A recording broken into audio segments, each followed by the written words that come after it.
What's going on, family? Back on here with the Juke, man. Today we have another video talking about Saquon Barkley. This saga seems like it's never going to end, man. But before we dive into that, subscribe down below. We just hit 900, y'all, so I appreciate y'all so much. We're trying to hit that 1K. Road to 1K is coming soon, man. So comment down below what y'all think, like the video, subscribe, and let's dive straight into it. So the Saquon Barkley, once again, the saga continues, and I'm honestly not knowing where this is going to end up. You know, about a month ago, I knew Saquon Barkley's going to play under the franchise tag, and that's it. That's what I figured. This front office is not going to budge. They're not going to give him more money.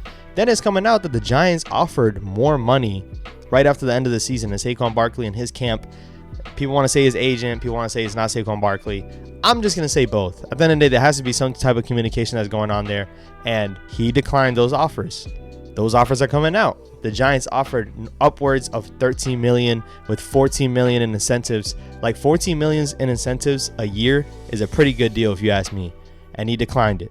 This is probably all before free agency really started. So the running back value, the running back market wasn't really set. You know, they were trying to get a gauged audience on what it is. And the moment the Giants franchise tagged them, you know, it didn't allow other teams to be able to put up an offer, put up another offer sheet next to Saquon Barkley so he can see how much am I really worth compared to what the Giants are offering me.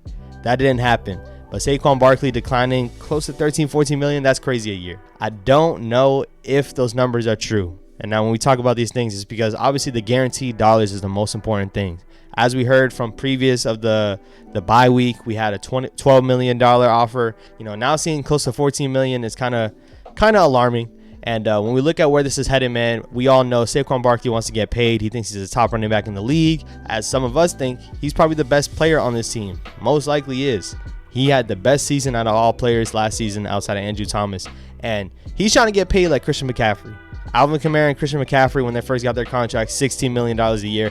That market just does not exist anymore. We talked about this on multiple occasions. You've seen guys like Miles Sanders get low annual value. You've seen Dante Foreman, who had a good year last year, get like $3 million.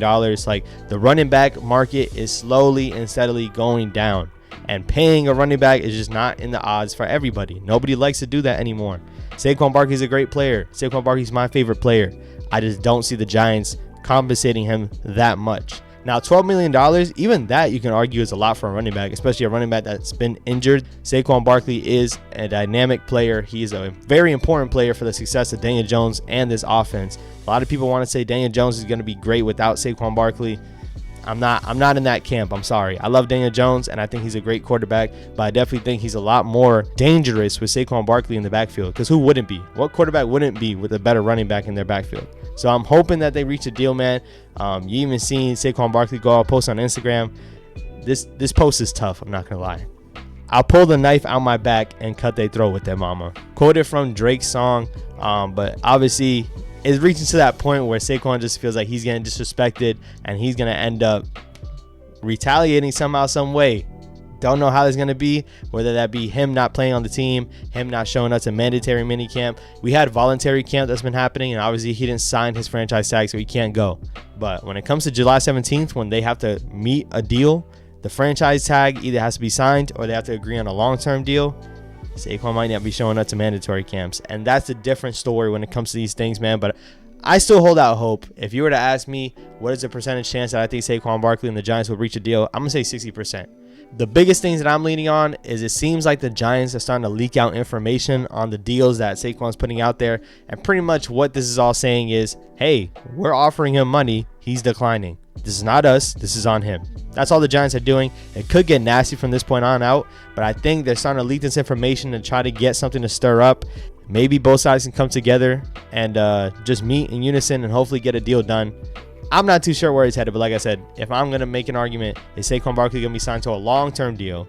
I do think he's going to play for us regardless. A long-term deal by the beginning of the season, I'm going to say a 60% chance, man.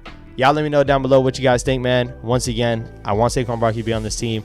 Comment down below what y'all think. Like the video, subscribe. Road to 1K is still active, man. We're at 900. We're less than 100 to go. So let's shout out to that, man. And for my basketball lovers, NBA lovers, I just made another channel. It's going to be the Juke Hoops. I'm going to go ahead and drop it in the description. It's also in the description of my channel, man. For anybody that's looking for the NBA playoffs, I love the NBA. And listen, man, I made a whole separate channel to talk about those certain things, especially these playoff matchups. So if y'all interested in that, check the description down below. I have my second channel plugged in there, man. I appreciate y'all. If you haven't seen my other videos, I got more videos to my left right here. I will catch you guys on the next one. Peace. What's going on, family? Back on here with the Juke, man. And calling all the Daniel Jones haters. Pull up to this video. Watch this video real quick. The New York Yankees lose the series. We get swept back in the third quarter. The third quarter was really when we started to make our moves. And DeMar, banger. Make sure you subscribe to the Juke.